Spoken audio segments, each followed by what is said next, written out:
You are watching Access LaPorte County Channel 97. Coming up next is the March 9th meeting for the Long Beach Town Council. You can find more information for this meeting by visiting www.accesslaportecounty.org. Welcome, everyone, to the Long Beach Town Council meeting, March 2026. Let's please stand for the pledge.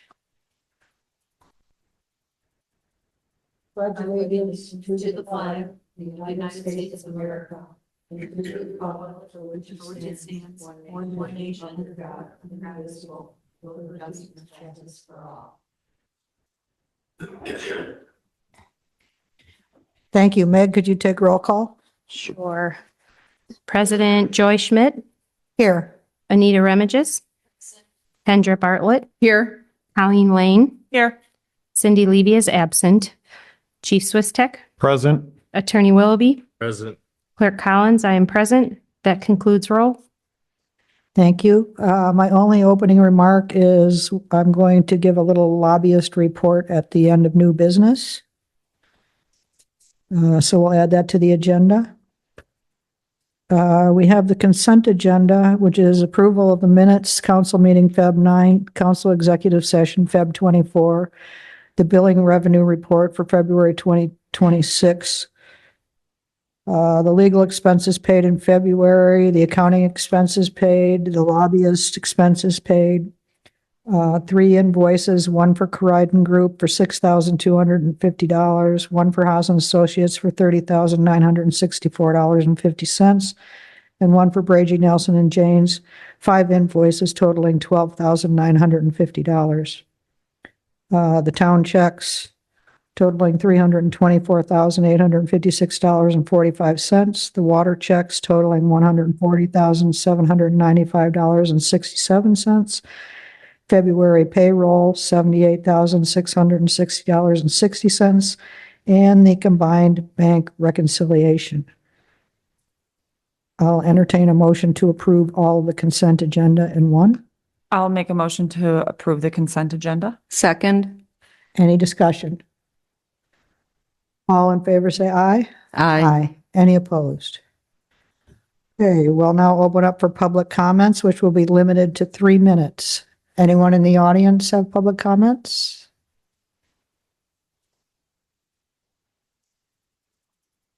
Hold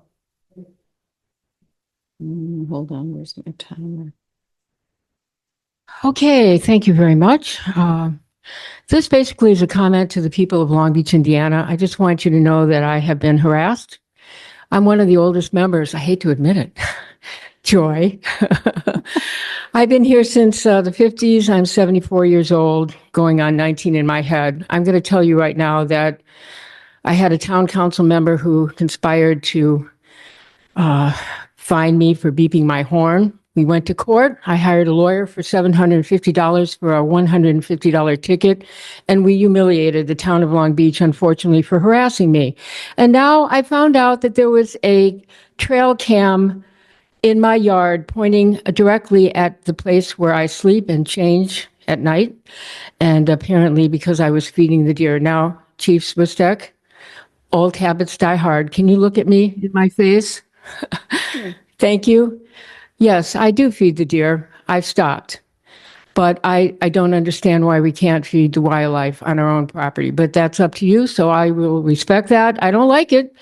I stopped you from killing the deer about almost 5 years ago, and I think you're still mad at me. So all I'm going to ask you, and I'm going to tell the people of Long Beach, you could have a trail camera in your yard. And who did they conspire with? Chief, I have asked you for several points on the Freedom of Information Act. You sent me something back that said you've already replied. No, you haven't. I don't want to sue the town. I'm not interested in any of that. I just want a response. Who did it? Is the camera still there? How long was it there? And am I going to be spied on again? Or people in Michigan City are going to be spied on again? Or are you going to get a stupid knock on the door from your wonderful police chief deputy who says you are getting fined for beeping your horn when the deer jump in front of your car? And I fought back because that's what you have to do. You live in America. You don't live in Russia. And when I was 19, I helped get Russia out of Poland. So I think I have some skin in the game. And thank you for listening to me. God bless you. I appreciate everything that you do up here. I know it's not easy, and I'm just letting you know what I've experienced. Thank you. God bless. Thank you, Donna. Any more public comments in the audience? Any public comments on Zoom? Do we have anybody on Zoom? Well, 12 people on Zoom. Seeing none, we'll move on to committee reports. Police Department, Police Commission Chief. Good evening. For the month of February, the Long Beach Police Department responded to 284 calls for service when compared to 289, for a slight decrease of 5 calls for service. During the month, 12 incident reports were documented.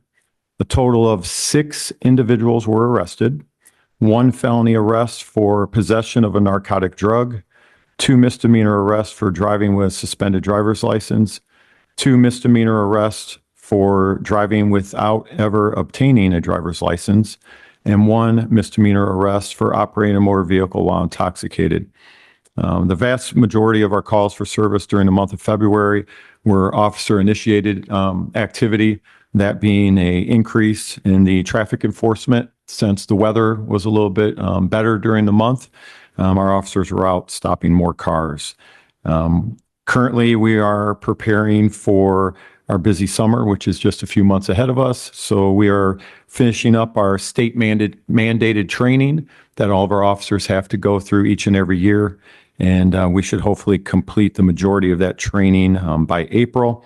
And then we'll finish off the remaining training this fall. Aside from that, I have no major concerns to pass along. And there was no police commission meeting for the month of February. I have a quick question.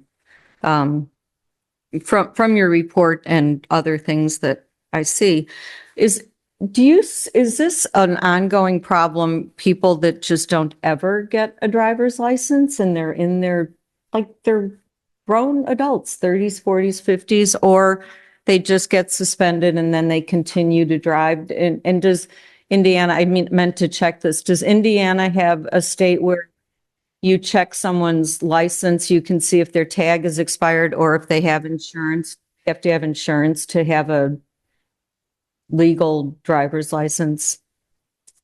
Sorry. You have to have insurance when registering your vehicle. The driver's license question, we are encountering more individuals that have a suspended driver's license, and we find that many of them are suspended as the result of not having proof of financial responsibility at the time of an accident.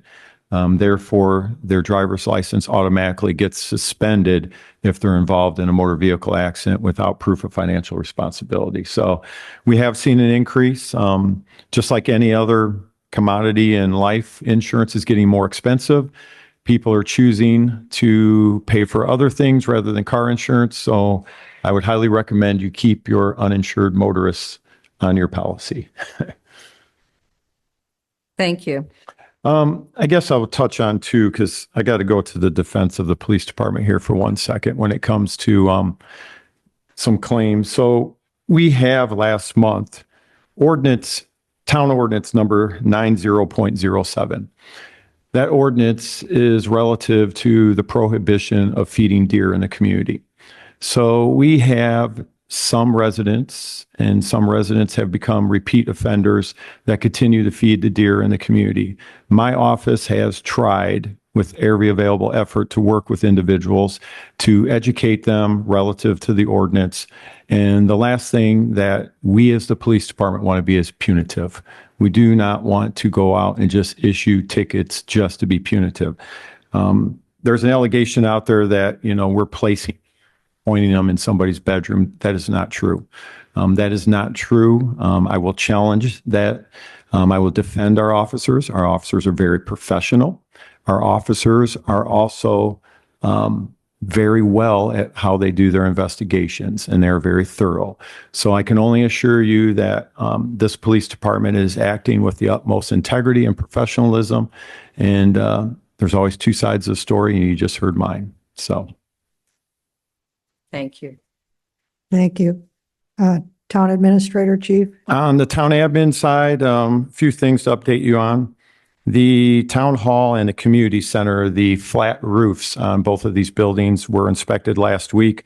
I've shared with the town council the recommendations that there is some required maintenance that must occur on both of those facilities.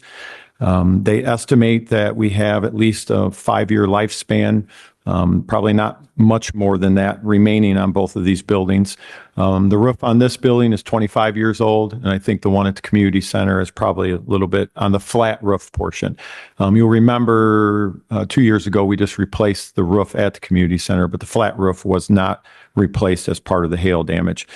So I'll have estimates coming in soon for the maintenance. That'll be paid for out of the operating budget of the town through our annual operating budget for building maintenance. So there'll be no additional appropriations or nothing like that needed for those repairs. Community center floor drain had to be repaired last week. We had to call out the Roto-Rooter man. There was a plastic bag somehow got lodged into our drainage system at the community center, causing the floor drain in our boiler room to back up and flooding out the boiler room. That has since been taken care of and also was paid for out of the community center maintenance budget. Lawn maintenance this year for the town hall, Melrose Park. We're going to be handling that in-house, the fertilization and the annual weed and feed here at the town hall. Spoke to Superintendent Dolph and his assistant Cody. They'll be taking care of that this year. It's one less service contract that we have to have with an outside provider. We're taking on that work in-house. Street sweeper, last week, I just want to update the council that at your last meeting in February, you had approved the rental of an additional street sweeper for the town. We have since demoed 2 units, one last Wednesday and one last Friday. And we took both of the units out on Lakeshore Drive to try and tackle some of the sand that has accumulated over the winter. And both of those units did an excellent job. One probably a little bit better than the other, but it comes at a price tag. Originally, 5 years ago on the capital expenditure plan for the town, we had put on a new street sweeper. Our street sweeper currently is a 1995 unit. The unit is 31 years old. It has seen its fair share of work over the years. When we originally had placed this on the 5-year plan, we had budgeted in $150,000 for the replacement of a street sweeper. In 5 years, you can only imagine how things have changed. Now a new street sweeper is $325,000 to about $435,000, depending on the make and model of the street sweeper. So currently, Tom Dolph and myself are in discussions with 2 different vendors working through Sourcewell, which is the government bid assistance. We're getting some more definitive answers as to financing, maybe a 7-year lease to own type of investment on such a piece of equipment. And the reason I bring this up tonight is I just want to share with the council that we are exploring this. It is part of the capital plan for 2027, but it was only budgeted in at $150,000. So there's some decisions that'll have to be made, and I will provide additional information to the council.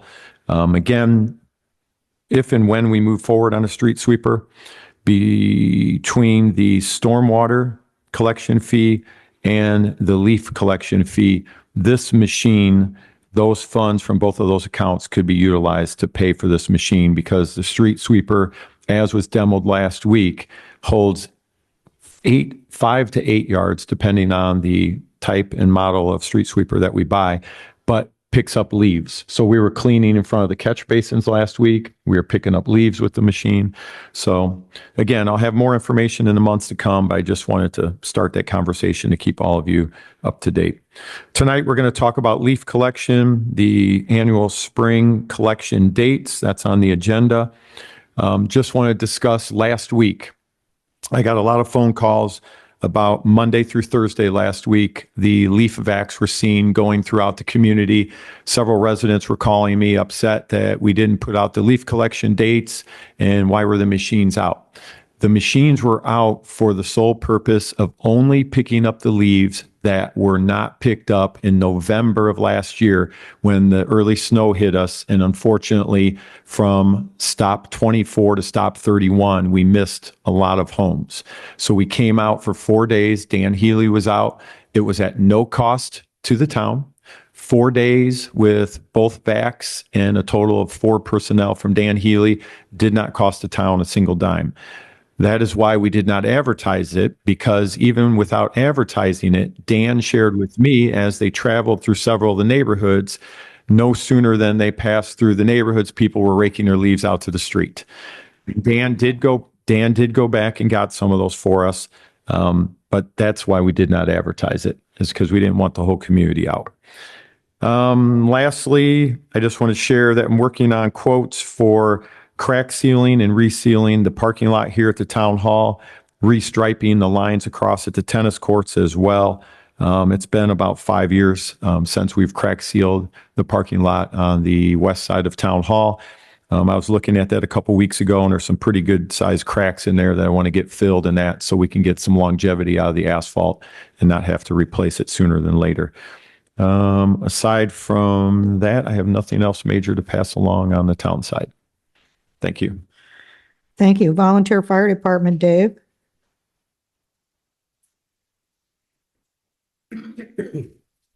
Good evening, everyone. Evening. This is a report for first 2 months worth of activity for the fire department this year. The good news is we're running behind last year's calls. We stand at 5 fire calls year to date, in comparison to 8 last year. In this month, we had a hazardous condition call, and then we had 2 false alarms, a whopping 3 calls, but I'll take that. Average turnout over trailing 12 months is 7 members. And I want to add to that number is when we actually have a serious fire, as we had Saturday night, the membership come out. And I looked at the sheet before I came over, and we had 15 members at that call on Saturday evening. I'll give you more information on that call. It's still under investigation. The one thing that I can say with great happiness is the relationship, once again, with the PD. Deputy Marshal Matt Vopat was first on scene. He got everyone out of the house. And it was, I mean, I'm not sure what Matt saw when he arrived, but there was fire in the window up on the 2nd floor. He got the people out. I think he even got a bird out, from what I've heard. Of course, I was on the south side of town, Menard, so I was a little late in showing up, but once again. And then Matt Disbro and his wife, Allison, are now members of our department, and they were there too. So it is just a joy to see the interaction between the 2 departments, because in my opinion, with Matt being there first, he made a difference. So compliments to the chef, Mr. Mark. If I could just add real quickly on Deputy Vopat, he's in year 2 of his employment here at the town of Long Beach. Not only is he our deputy marshal, he is also a volunteer firefighter for Kingsford Union, I believe, is the department he's with. And he is also a EMT. He's an emergency medical technician. So he's kind of like a paramedic, not certified paramedic, but he does medical, fire, and police. So for us, it's like the town's getting the trifecta, which is very nice. And yes, we are very blessed to have the staff that we have. So thank you. That's a good way of saying it, the trifecta. On the medical side, we're stand at 14 calls so far this year compared to 22 last year. 13 of the calls have been in Long Beach and 1 was in Duneland. And during the month itself, we had 2 sick persons, a seizure, a lift assist, and 4 medic alarms. The average turnout of medical first responders, 4 members per call over a trailing 12-month period. Average response time for fire and medical, it's right about 5 minutes. One is 5.09, the other is 4.59. So they're running very close to each other. And total membership hours donated so far this year, 434. And that concludes my report, unless there are any questions. No, I had a quick comment in keeping with what you said about the police department. It's incredibly helpful that Chief sends out emails and when something happens. I actually had 2 neighbors text me and one come by when I was walking the dogs and ask me what was going on. One heard there was a fire, one heard something. So the fact that you have some information and then I think you follow up I keep calling him Volpat. He follows up with a report that, what it was and what he did. And it's tremendously helpful that you can say to people as opposed to, I don't know, I heard the sirens too. It's just helpful. The other thing I should have mentioned, which we do on significant calls, and it's a service provided by the state. We requested a state fire marshal to come out, who has legal authority and I think their officers carry guns and they can do things. But their purpose is to come look at the situation before, after, look at the environment. And it's still under investigation, but from what we've been led to believe, it'll be a very interesting thing to talk about next month's meeting. So it's an eye opener. So that concludes it. Thank you. Thank you, Dave. The Fire Commission did not meet in February. NERC? So NERC met on February 19th, but a quorum was not reached, so they were not able to pass the things that they wanted to pass. Okay. But some of the big things that were talked about were some of the legislation going on downstate. So the town council president from Beverly Shores went down and spoke about all the things that would affect Beverly Shores. So he gave his report on what he spoke about downstate on February 18th. So that was a big topic of conversation at that meeting. So we are going to meet March 19th to hopefully pass some of the resolutions that needed to be passed in February. So Okay. that's it. Thank you. Public Works, Kendra? We did not have a meeting. Stormwater Board, they're scheduled to meet on March 19th. Do we have any business, Meg? Do you know for stormwater? Any bills to review or invoices or anything? I don't believe so. Yeah. Maybe you and I We will talk would, about whether- as Mark stated, if stormwater funds will be used for any of the capital vehicles or machines, we could discuss that, but I don't know if we'll be ready for that Okay, at that meeting. What were you going to say, Joy? I think I interrupted you. what? You were going to say something. I interrupted you. No, if we didn't have any business, I was gonna say we would cancel it, but if we got something to talk about, I'm fine to go. I don't think we do right now. Oh, okay. Yeah, you guys. So I'll touch base with you again before Okay, I'll make a note or that we will more like than later likely this week. cancel. Okay. Park Board, Kendra. Park Board did meet, but they unfortunately had, they didn't have a quorum unexpectedly, so they weren't able to pass anything. I don't think anything was quite ready to be voted on. So, just the updates there is the stairs at Stop 20 are finished and they are just still in the works of, evaluating the different proposals from different companies to, come up with a plan for the parks, rehab of. Met on Tuesday and decided that. The only people showed up were Margaret and Paul. No, No, they had a they're not special after that. meeting. Oh, they had a special meeting? Special meeting, yeah. Oh, I didn't, okay, I'm sorry, I missed that. Okay. Do you know, Well, what did they pick, I don't know firm who they then? picked. Okay, I can find out But- and It was. It was what? It was Monday. Okay, Monday, yeah. Um, I'll find out and report officially then on next month who they decided on, if they, okay. I did ask Paul and Zach what exactly, because people have been asking, what exactly are they voting on? just the company. Yeah, but it's a master plan. They're voting for them to give them a whole master plan. Yeah. But all they plan on doing right now is the tennis courts and pickleball courts. So the other stuff might be in the plan, but they don't have enough money to do all that at once. But they're hoping that will inspire people to donate money. Yeah. Community center, Anita? The community center management team met on March 2nd. There was a general discussion of tenants' needs, repairs, and issue resolution.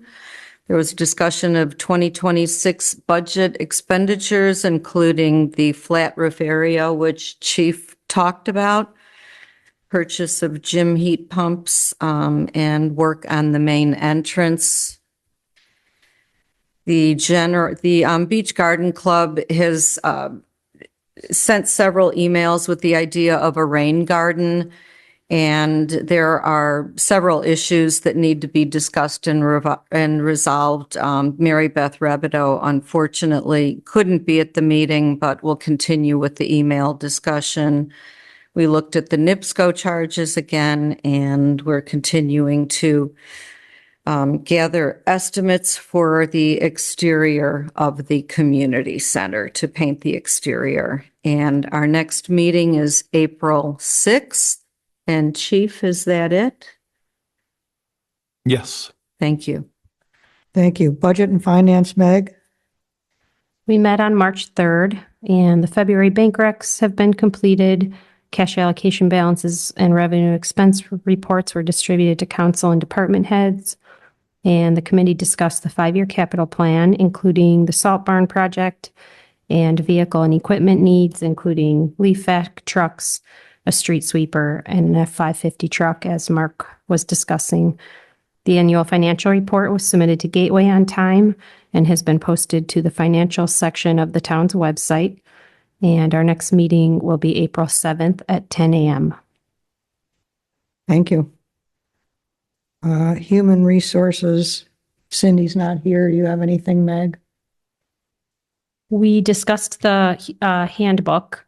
Well, we didn't discuss it. We went back through it and made some minor changes. I actually was finishing it up today. We need to add the police operation pullover, for example. We changed just minor words. The goal being now, Kayla and I will distribute it to council and anyone else that we think would be useful to review it, with the hopes that at our March Human Resources meeting, we look through it one more time. And then the April council meeting, hopefully first read for council with approval in May and implementation June 1st of 26. That's our goal. And I think we can accomplish that. The last part of the handbook, which can be a separate project, is just putting together all of the forms that are in our departments and offices. For example, when we hire a new employee, we have many forms already, but just kind of cleaning it up a little bit and then just working on any forms that need updating. But that does not need to be done exactly with the handbook, but we will be working on that as well. Okay, thank you. Thanks. Tree board, Ellen.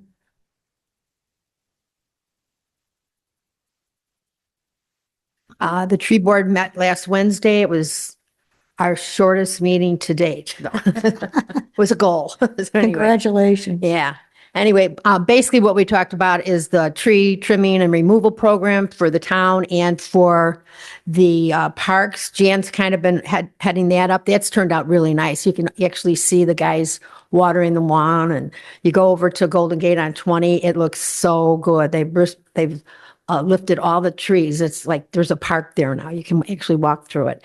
And I've gone around to all the places that for the town trees. And I think Chief, I talked to you about 1608 Indianapolis. And then I went around again today, and I'm just wondering about a tree that was supposed to be taken down at 2901 Lothair.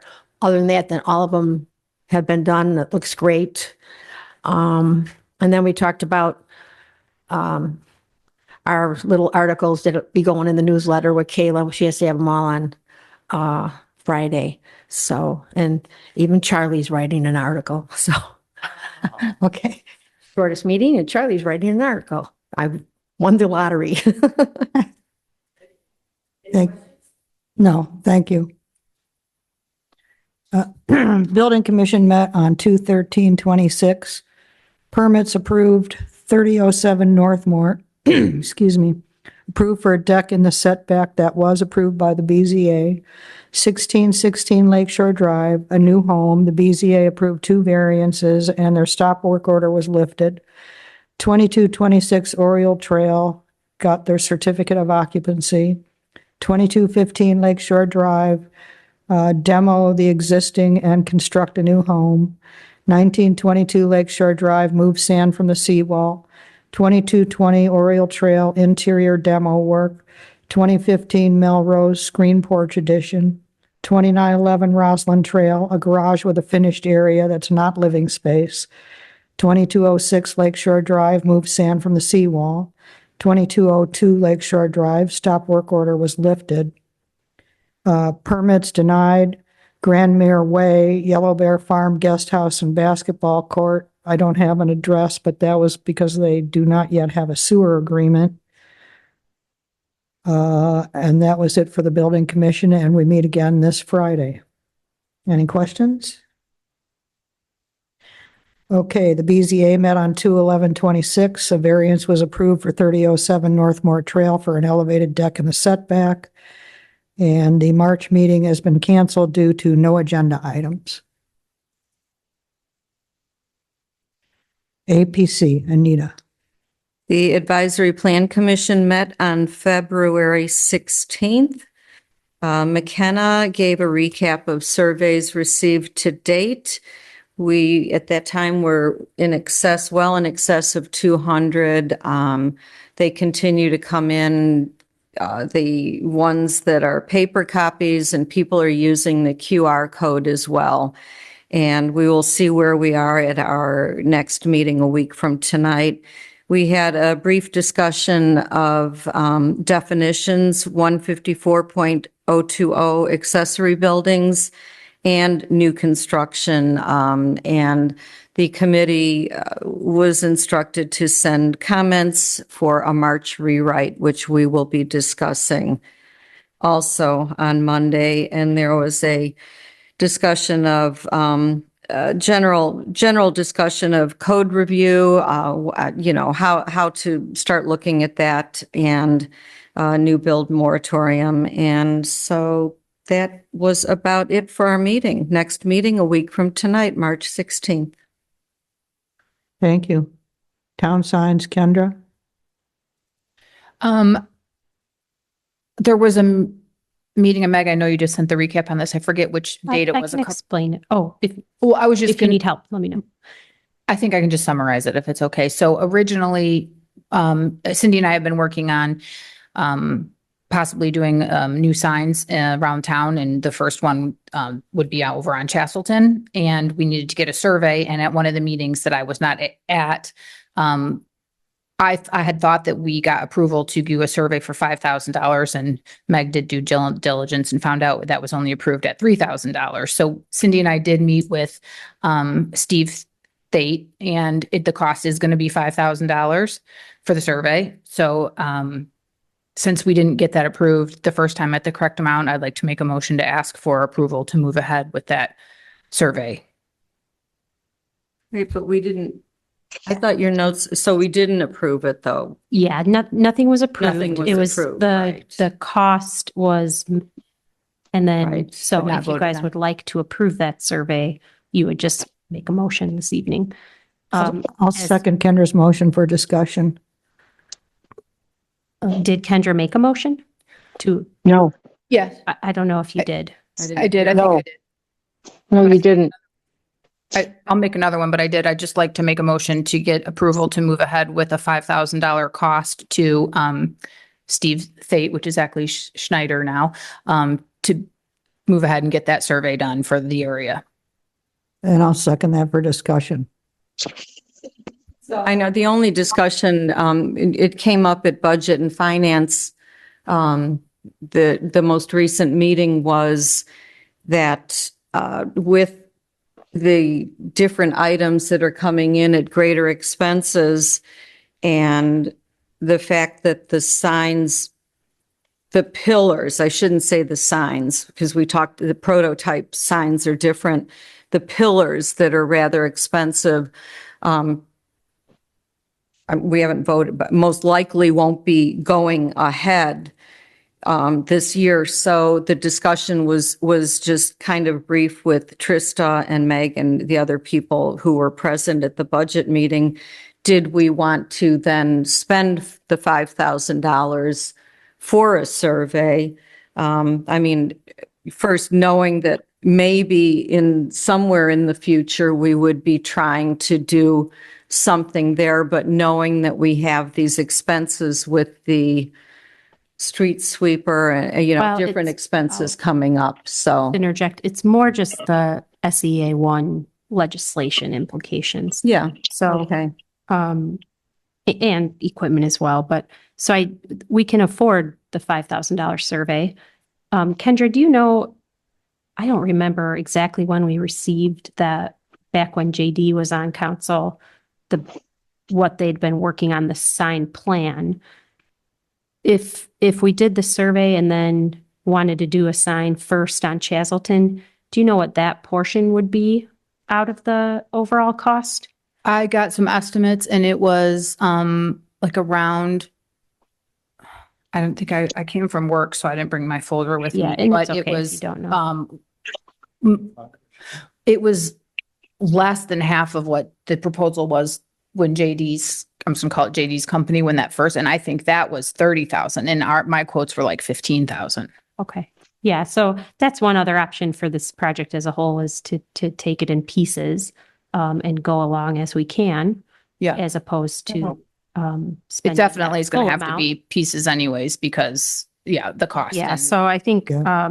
just a thought for council that we, you can consider this year, especially that now, if you decide to do the survey and we don't do any work for a while, I would hope that survey would be good for some Yeah, time. it should be good So, for a long You guys time. can then make your decisions, but Yeah, Steve, actually, when Cindy and I were in the office, he has a whole blown up, you guys have probably seen it, but a whole map of Long Beach, and everything's in pink that he's already surveyed. And it's like 3/4 of the map's already been surveyed. So yeah, we'd own the survey to therefore have in the future, whenever we're ready to do this sign, any sign, whatever else needs to be done. My opinion is, the first thing we have to do, if we're going to put any sign there, is get a survey. So if we can afford the survey now, I think we should move forward with it. That's my opinion. Excuse me, I'm not concerned about the cost of the survey. My concern is spending a lot of money on a sign when we have that legislation that I always forget what it's called, that coming up, when I know that we have some more expenditures coming up, that everything seems to be more expensive than we budgeted for. And like I said, I don't mind spending the money on the survey if it is going to be good, or I don't know what the word for it is for. It's going to be valuable to the town. Valid. I am just concerned. I agree with you. I don't think That- we are in any position to move forward with any sign. Yeah. Okay. Yeah. All right. Then I would be okay to spend the money on the survey, but just wary about spending a ton of money on town signs when we have all these other things that are kind of up in the air. I agree with you. Okay. So So there's a motion, there's a motion and a second to approve the survey at $5,000, not to exceed $5,000. I would say, wait, So any more discussion? yeah, right. I think, wait a minute. All in favor, say aye. Aye. Any opposed? Okay. So you could move forward with Steve. Okay, thank you. Future Lakeshore Drive paving project update. Good evening. Earlier today, I shared an email with the town council, and I'll just take a minute here to quickly summarize from Haas Engineering, an update on the Lakeshore Drive paving project. The bulk of the field work relative to the survey has been completed, and they are currently focusing on the remaining refinement of the survey data and then the CAD drafting for this project. And they hope to have that done sometime this week. They're also working on the design progress and timeline. They've already initiated the preliminary design work and plan to advance that in a very quick manner once the survey work wraps up. Just kind of a quick timeline for you. Mid-March, they want to complete their first internal draft of the preliminary engineering plans. Late March, they will submit a refined draft of the preliminary plans to the town council for review and feedback on all the different proposed work that they'll be showing, including the proposed lateral offsets and any parking constraints. Late March, early April, they are recommending that if all information is received to the council, to host a public workshop to gather community input on the refined plans before finalizing. April 13th, at the April council meeting, they have a targeted date to approach the council for the preliminary engineering plans and approval to propose for phase 1 of final design. And that phase 1, just for everybody's information again, would be at our far western end of the community down at stop 13. That's the goal, is to start at 13 and work our way to the east. May 1st through June 30th, final design of phase 1 for the construction. The approved plans then would be about 95% complete and would be returned back to the council. And then first week of July is the targeted date that we must have our grant application submitted, because the grant deadline is July 31st, and it is critical that for the competitiveness of this grant, that we get it in prior to the July 31st deadline, and that we have all of our information and it is all cross-checked and correct with little to no errors, because a lot of communities have been getting rejected on their grant funding requests because of errors in their applications. So that's kind of where we're at right now. Thanks. Can we get that put on the website? Yes, I can take this and the summary of the information and make sure we put it up tomorrow. Okay, thank you. What are we going to do about scheduling the late March, early April public workshop? I can get with the team from Haas, get some dates from them, and then get those out to the council for setting that date and time. I would like to see it the week of April 6th, April just 6th. because president and vice president will be. Not a problem. I'll get that out to them. Thank you. Okay, moving on to new business. Spring break Or no, for still old business. We've got, many. Going to people. Fort Lauderdale.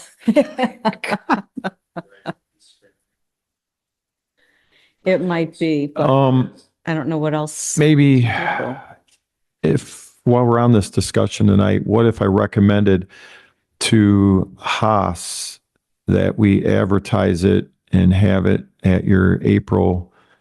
Well, you may have to vote on something in April. So let me talk to them and get some dates. I was thinking about doing it during your April meeting or the week before that, but yeah, I'll find out from them and report back to you. I'm sorry. What, during what April meeting? During the council meeting in April, have them do their presentation during the meeting. Oh, that is your school break too, right? The 6th through the 10th. Ours is, That is it. that's it. It is the 6th through the 10th, correct? I will be around, but It is because I looked it up. Yeah, the 6th through the 10th. So that is like Notre Dame and look, and Michelle, the teacher, is nodding as well. Okay, so, Okay, well, well, let what's us the know. other? What's the other option? Well, we do have other options. I mean, they did say late March. What about like March 23rd? What about any of those dates? That's pretty quick. Yeah, I'll reach out to them tomorrow. I'll do a follow-up and then kind of give you an idea. Okay, thank you. You're welcome. Okay, last thing on unfinished business, we have second reading of ordinance number 2026-01, an ordinance amending and restating Title 9, Chapter 96, Section 96 code, charges for garbage and refuse removal and leaf pickup. I'll just make one comment that after reviewing the capital needs, which we have touched on tonight a few times, but this includes leaf vac trucks, an F-550 truck, and a street sweeper. The Budget and Finance Committee is recommending a $15 per month leaf charge rate. That is what was noticed and has been discussed the last few weeks and months as we've worked on this. So I would just remind that we have to open the public hearing and public comment since it is second reading, Okay, and any council discussion as well. yeah, okay. I'm going to open the public hearing. Do we have anyone in the audience that wants to speak for the garbage ordinance? Yes. It's garbage already happened, and this is an increase to the leaf pickup charge from $10 to $15. You have to go to the microphone. Sorry. Good job getting us down. I'm asking dumb questions. What is the leaf? When the trucks come around. Yeah, oh, no, I know what you're asking for. How much is it? It's $10 currently, and it's going to increase to $15 per month per. Considering all the leaves, that's a pretty good deal. Okay. Anyone in the audience want to speak for or against this ordinance? There, anyone on Zoom who would like to speak for or against this ordinance? Hearing none, we'll close the public hearing. And I would make a motion to approve the ordinance on second reading. I'll second that. Any discussion? All in favor, say aye. Aye. Any opposed? Thank you. Moving on to new business. Before you move forward, I just, as a reminder, we'll need to get together if you're not To already to notice. publish Mhm. notice. Under new business, we have Election Day on May 5th. I would make a motion to allow LaPorte County to use of the gym. I would second. Any discussion? All in favor, say aye. Aye. Any opposed? Notre Dame St. Patrick's Day 5K Color Run is March 21st. I would make a motion to, Chief, I know you guys get really involved in this. I'm not sure what you. We do both, the Michigan City Board of Public Works has already approved Notre Dame's request due to the fact that this race encompasses both jurisdictions, Michigan City and Long Beach. It's a recommendation. This is an annual event that the council approve their request for March 21st. We support it. Okay, I'll make that motion. I'll second it. Any more discussion? All in favor, say aye. Aye. Any opposed? Healy Landscape Spring Leaf Collection quote. Madam President, before the council, you have an estimate from Healy's Landscaping. They have not increased the price for the spring leaf collection. The fee is $5,000, and that would be for 1 week of service. And it is recommended to the council that we set the dates that all leaves be placed out near the street, not on the street, prior to Monday morning, April 20th. So if everybody could have them out on Sunday, April 19th, the trucks would then start Monday morning, April 20th, and we will wrap up the annual spring leaf collection during the week of April 20th for $5,000. I would make a motion to accept Healy's quote for $5,000. I'll second that. Any discussion? All in favor, say aye. Aye. Any opposed? Clerk's office, job opening, Meg. Deputy Clerk Deanna Carlson is planning to retire at the end of March. And I would like to thank her for over 20 years of service and dedication to Long Beach and its residents. So I'm hoping she'll do one more set of minutes in her last month here for me. So she'll hear me telling her thank you for everything. So tonight I'm requesting permission to post the job opening with the existing and current position description, as it's called, the job description, and it's titled Administrative Assistant / Deputy Clerk. And the salary range per the salary ordinance for this position is currently $20 to $26 per hour. So I'm requesting of council to allow me to post the opening as accepting both part-time and full-time applications, and requesting applicants. I think we would just post 2 versions, and then individuals would respond to either the part-time or the full-time.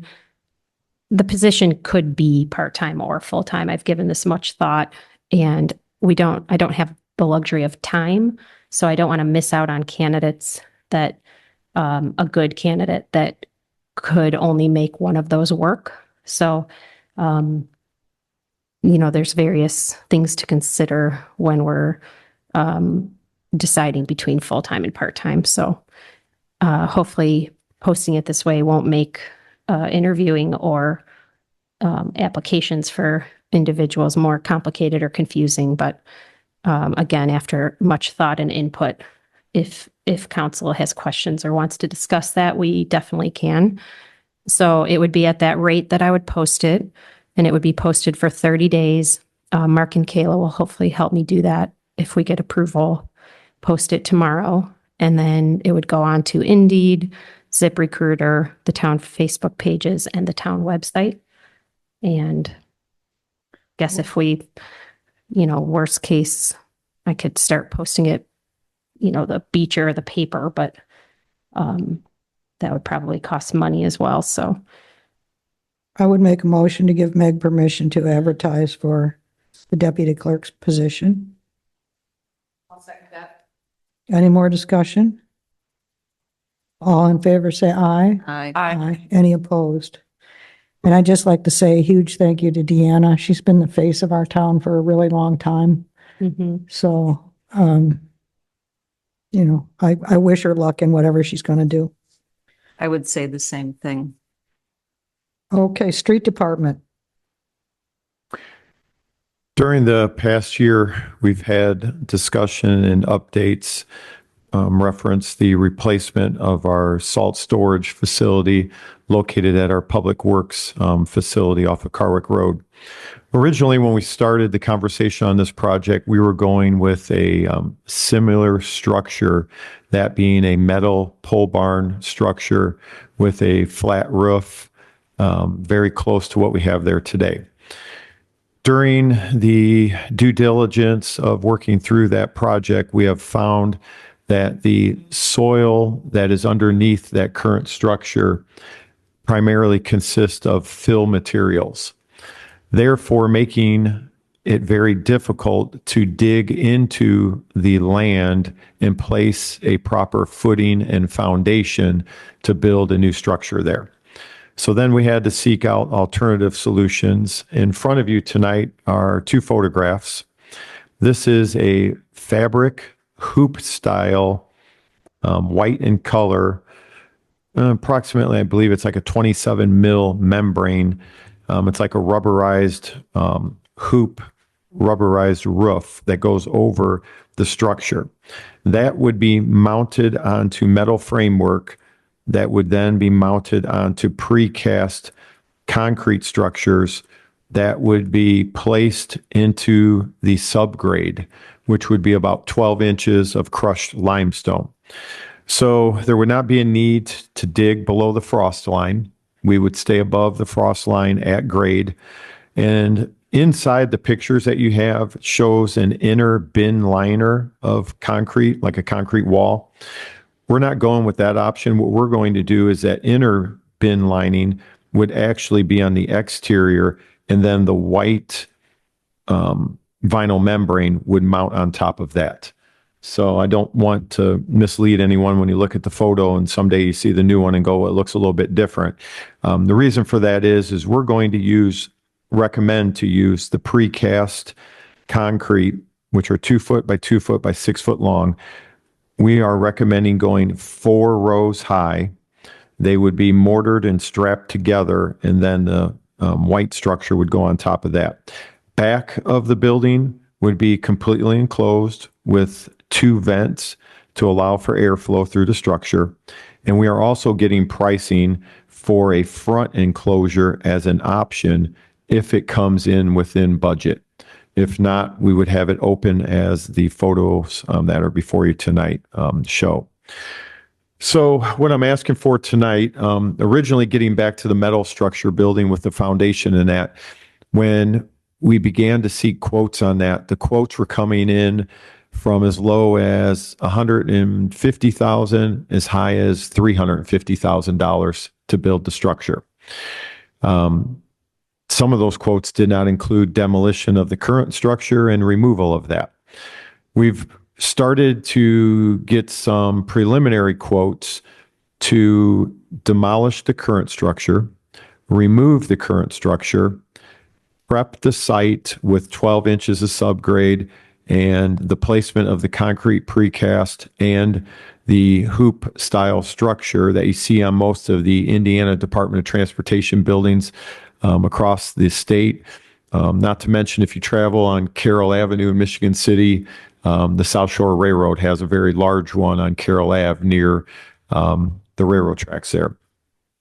So the numbers that we are getting are coming in without the cost of asphalt under $150,000. So by state code, if we're under the $150,000, we just have to solicit quotes for the project. We would advertise it, solicit quotes, review the quotes. I plan on reviewing those with Jeff Wright, who we used as our engineer before as well, and then bring those quotes back to the council for review and consideration. The project overall, when you include installing the asphalt inside the building and the asphalt outside of the building on the apron, we are estimating to come in at or under $180,000 for the entire project. So much less than the $350 that was initially some of the quotes that we received. So tonight, what we are seeking from the council is permission to move forward with a not to exceed overall budget for the demolition, site prep, construction of the new building, and then all of the related asphalt work, both inside and outside the building, not to exceed $180,000. Budget and Finance has looked at this, and I'll allow Meg some time to maybe add a few comments, reference the overall cost of this project and how we plan on paying for it out of the capital expenditure. So the initial estimates that we will be receiving, the quotes, will come back to you at your April meeting. And I know it was a lot I threw at you there, but I want to at least get this going because we're at a point right now where we are faced with this past winter. Again, we had to store our road salt outside of the salt barn under a tarp, which you could go over there tomorrow, and we still have it under a tarp outside the salt barn. We don't have the capacity. We can only hold 200 ton. Our goal is to hold 400 to 450 ton. The other problematic thing that we faced this past winter, and we were very fortunate last month, in the month of February, that we didn't get additional snow and used up the remaining salt that was in our inventory, because we are sitting on some salt currently. If we would have used up our salt in our inventory, we had already exceeded our state contract. So we ordered the last 200 ton in February. We received our last 200 ton. If we would have needed additional salt in the month of February, we may not have been able to get it from Cargill. Cargill notified us that they were only honoring contracts up to the amount of salt in our contract. Anything above the contract, we would be subject to a higher cost and an availability. Some contractors that I talked to, we pay about $90 a ton on our state contract. I had talked to, in the last 2 weeks, 2 private contractors that they were previously getting salt from Cargill. And when Cargill ran out recently, they had to go to other sources. They were paying $250 to $400 a ton. So the reason this project is so important to the town is that, yes, $180,000 may sound like a lot of money to cover up salt, keep it dry, have it readily available for use. If we don't have the capacity, we will land up paying more in the long run for either paying more for the salt or having to pay Cargill to store the salt. And if any of you would look at the building we have today, you just barely bump it and that building's ready to fall down. It's in bad shape. It's over 20 years old. It's falling apart, and this is a priority investment for the town and our street department. So again, just to close, $180,000 budget, not to exceed. All quotes, any estimates would come back to the council for your approval before any expenditures. Tonight, I'm just looking for approval to move the project to the quoting stage and then return to you, hopefully in the month of April at your April council meeting, with some quotes for review that I would send to you in advance of your April meeting. Okay, I'd make a motion to give the street department permission to solicit for quotes for the new salt barn that includes demolition and removal of the current structure, budget not to exceed $180,000. I'll second that. Any more discussion? All in favor, say aye. Aye. Any opposed? And thank you, Chief. I know I expressed this earlier, but the fact that you've put so much time into this with Tom Dolph, to the estimate, was 150 up to 250, and you came up with, with help with a good solution. So thank you. Thank you. Long Beach Police Department, Chief. A couple weeks ago, we shared with the council an opportunity to request federal assistance funding through the fiscal year 2027 community project funding. This particular project is led by Congressman Frank Mervan. Congressman Mervan has generously assisted cities and towns across our region in recent years with funding opportunities for public safety, road improvements, and other infrastructure improvements in their communities. We are applying for an opportunity in 2027 with no matching funds from the town, so there would be no cost to the town. Originally, this application for funding assistance, we were asking for the replacement of our less than lethal taser devices.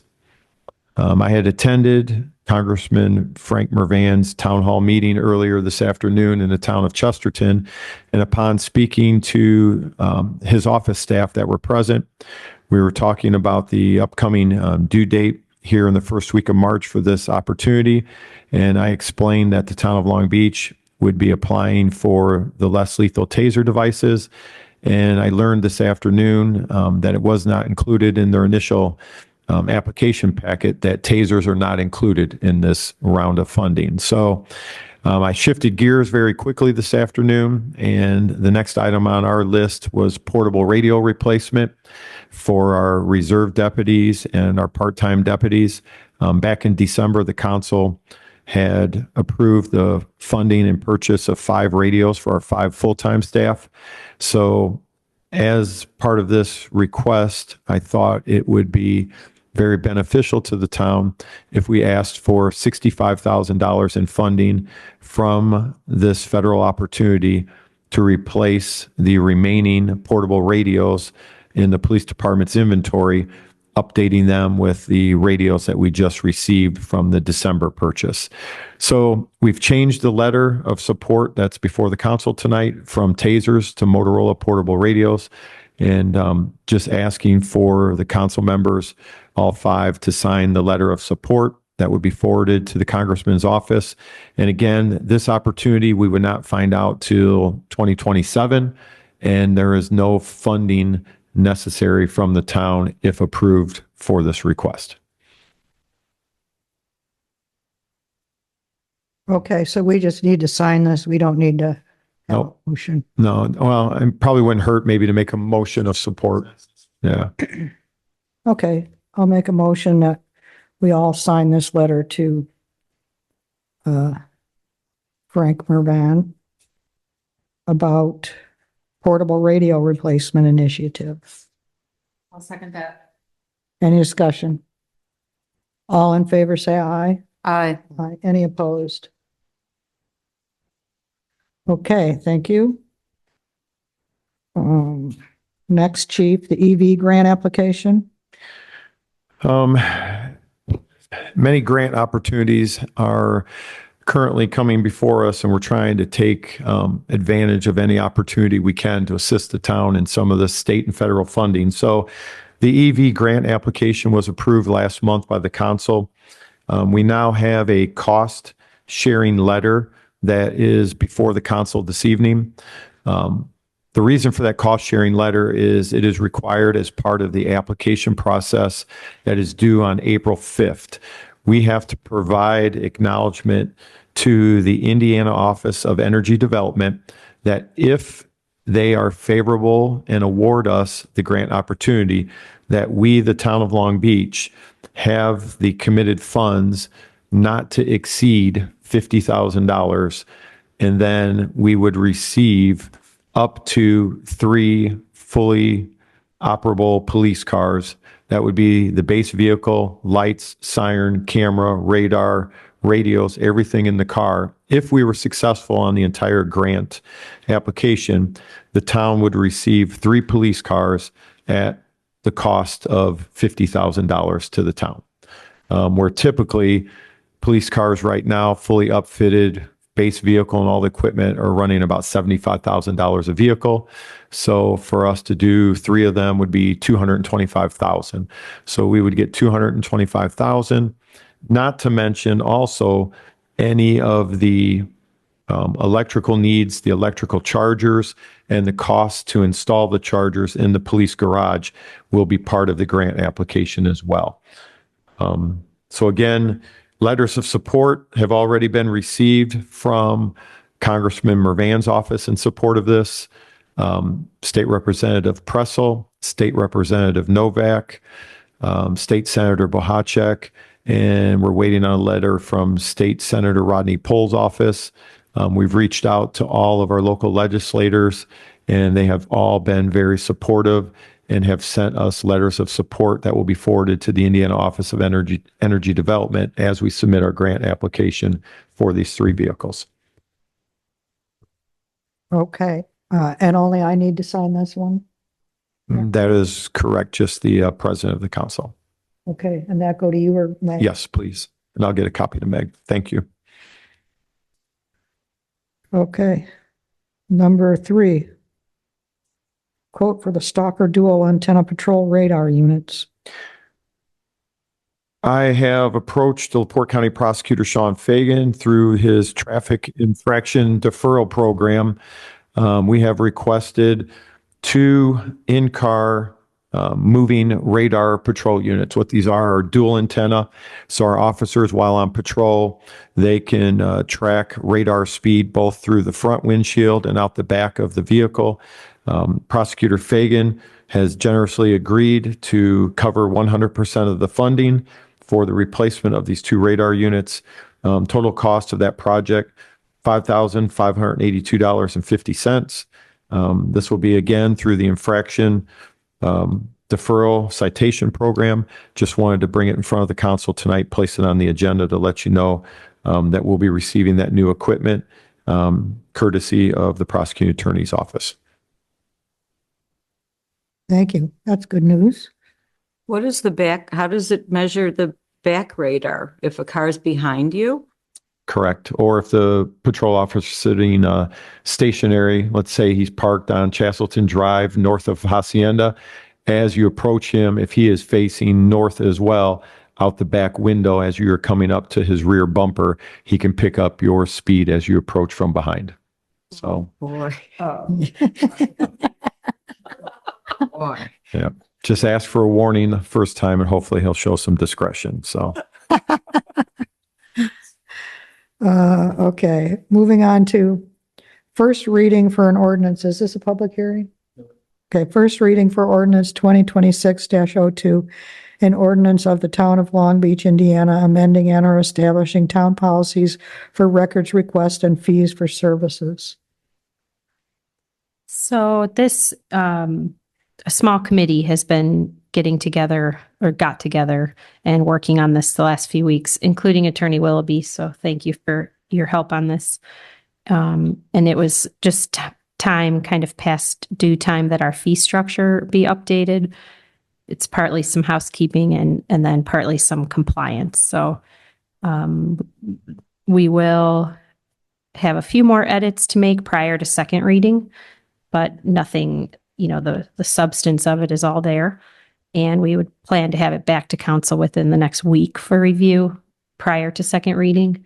Okay, Just to add a little more, Meg's being a little humble because she's been on top of this, and this is probably the last big piece to fill in her righting the ship of no indictments against previous office holders, but righting the ship of years and years of things that probably weren't as square as they should be. Not that they weren't run properly, but this will memorialize things properly so that the clean slate that she has been able, along with Mark and Trista and all the work of staff that have been able to right the ship, so that future reviews will be much smoother and everything's in line, and she has taken on that task. So long overdue of things being memorialized and being part of the code. And, with the thought that further along this year that there will be actually one fee schedule to where people can one-stop shop and get all the information at once. So certainly this is the last piece that will help her finish up, put a bow on the past and keep moving forward. Thank you. And Thank it you. really was a team effort of various departments and individuals that contribute. So I thank you all. Thank you And, all. It's been a lot of work, but we are getting closer to being done with audit it's overwhelming. follow-ups. So Meg. I don't know how you do it.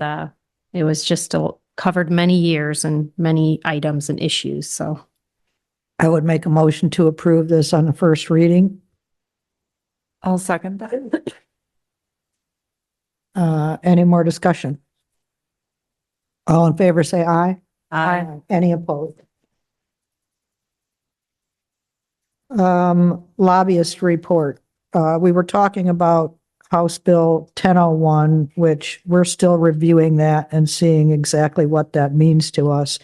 But we were saved on House Bill 1210. Our no short-term rental ordinance was saved. We were grandfathered in because our ordinance was on or before 2018. So that was really good news, and we will report on House Bill 1001 after we've analyzed the whole deal and see what it means to us exactly. And I can add a little bit to that as we were talking about 1001, and there are some significant provisions in there that are going to cause the town and different departments in what has been the last couple of years of letting things trickle downhill, cutting your money and expecting more from you. But there are some provisions in there that require annual reporting with regard to efforts that are taken to increase housing and what sales are and the average sales. And so deciding who's going to do that reporting and how you go about that data, and requiring public hearing and a review of your current zoning and planning requirement and restrictions. So there's a lot in there that, a definition that the state has imposed about accessory dwelling units and how it's defined, and a few other things that are significant as well. So what has been the trend, at least the past years, is taking some money away and you finding ways to do a little bit more with less. Okay, thank you, Chris. Any council comments? I'd entertain a motion to adjourn. I'll second that. No, you need you make the motion. Oh, Wait, you I'm sorry. I'll make the motion to adjourn. Is it 8:16 I'll p.m.? second that. Any discussion? All in favor, say aye. Aye. Thank you, everyone.